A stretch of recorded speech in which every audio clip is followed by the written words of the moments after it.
Taurus, your spending and your value.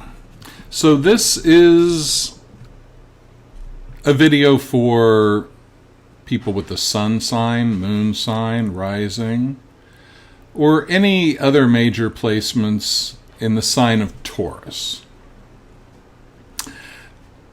One little insight that I just had a few days ago about Taurus is around spending habits. Taurus rules what we value. It's about valuing our possessions as well as valuing ourself. And so what I'm talking about right here is how those two kind of intersect. And the point is that to the degree that a Taurian values themselves, they won't have stress. They won't have major imbalances in their spending. So when a Taurus has issues with self-worth, and it's one of those things that if you're a Taurus, it's something you need to work on. It's one of those themes that just goes along with having that sign.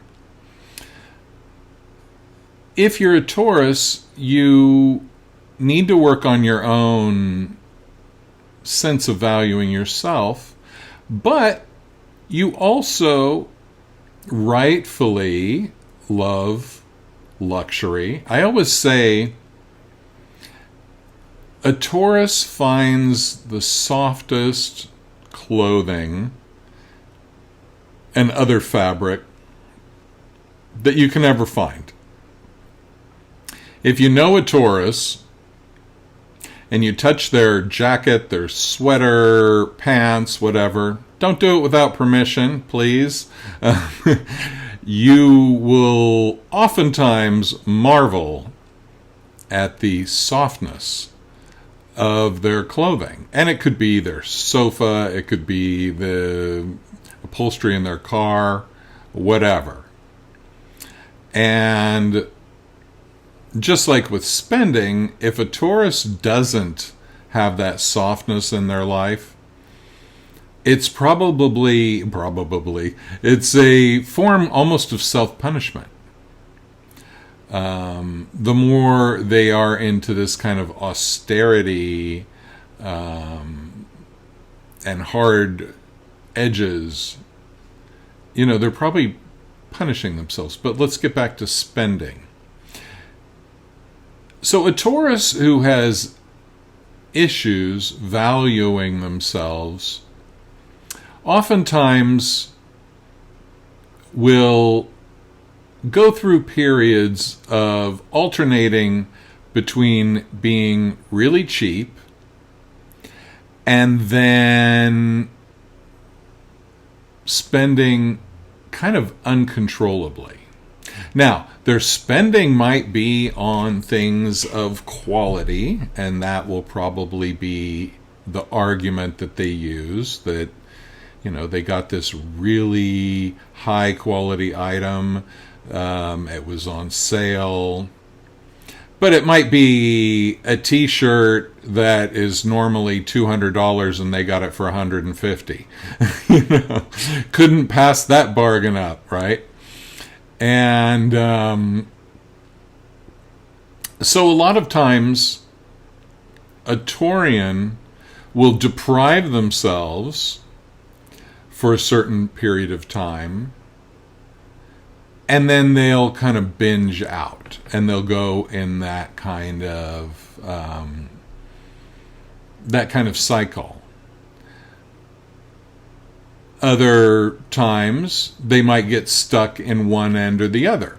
You might get stuck in the deprivation, and as a Taurus, you should not be deprived of comfort, some form of luxury, softness, all that good stuff. Okay, you do need to provide that for yourself. The problem is that when it goes in that stop-start kind of thing, where there's deprivation for a long time and then a shopping spree that makes no sense.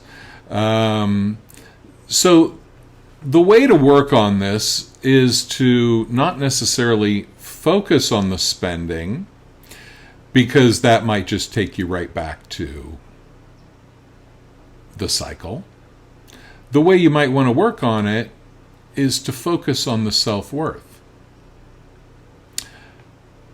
The problem with being a Taurus is stubbornness. Out of all the fixed signs, which are inherently stubborn, and the other ones are Scorpio, Aquarius, and Leo, Taurus takes the cake, because Taurus is fixed earth. So it doesn't get more stubborn than that. But what fixed earth does, just like with these spending habits, is it's fixed until there's an earthquake. And then all of a sudden it moves.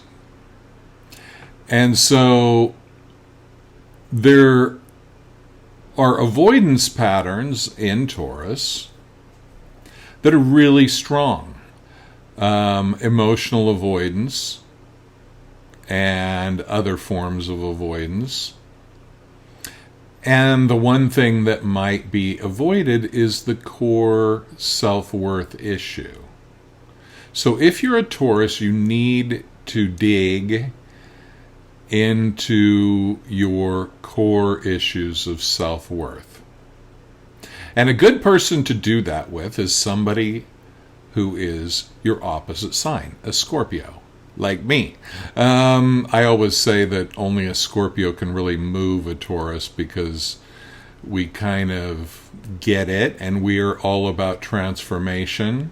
But we're also a fixed sign, so we know what it is to hold on for dear life. So if you're working with somebody, I mean, it's not that only a Scorpio can help, obviously. But pay attention. You might want to work with a Scorpio. You might not like how they dig into those areas where your stubbornness says, no, don't look, don't touch, don't notice that. But if you really want to change the pattern, you need somebody who can go deep and who can meet you toe-to-toe on your stubbornness.